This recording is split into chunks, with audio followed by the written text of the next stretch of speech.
সবাইকে জানাই শুভ নববর্ষ। আর এইটা কিন্তু এই ভিডিওটা করেছিলাম আমি যেদিনকার আমাদের চড়ক মেলা ছিল।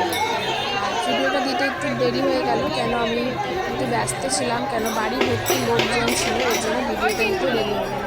সবাইকে বলছি সবাই কেমন আছো কমেন্ট করে প্লিজ জানিও।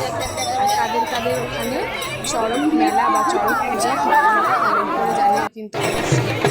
দেখো এখন চড়ক পূর্বে আমি ঠিক টাইমে এসেছি।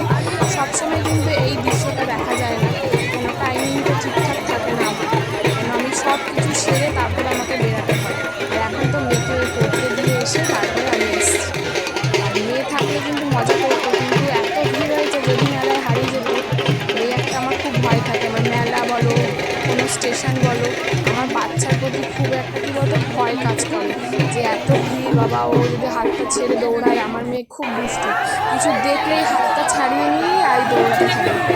দেখো চড়ক ঘোরা শুরু হয়ে গেছে, আর এই দৃশ্যটা দেখার জন্য বিশ্বাস করো আমার খুব এক্সাইটেড। আর পুরো মেলাটাই ঘুরে দেখাবো, এতটা ভিড় যে মেলা ঘুরে দেখানোর মতন বিশ্বাস করে জায়গায় পাচ্ছি না, পা ফেলারই জায়গা নেই। এত সুন্দর মেলা বসেছে, আর এখানে কিন্তু মাটির জিনিসপত্রও বসে খেলনাবাটি। আমার শর্ট ভিডিওতে সেটা দেখতে পাবে, কেন আমি ওটা বড় করে করতে পারিনি, এতটাই ভিড় ছিল। দেখেছো পুরো মেলাটা আমি গোল করে ঘুরে দেখাচ্ছি, দেখো পুরো মেলাটাই ভিড়, পা রাখার মতন একটু জায়গা নেই বন্ধুরা। আর আমাদের আমাদের এখানে মেলাটা কিন্তু একদিনের জন্যই বসে। আর সকালবেলা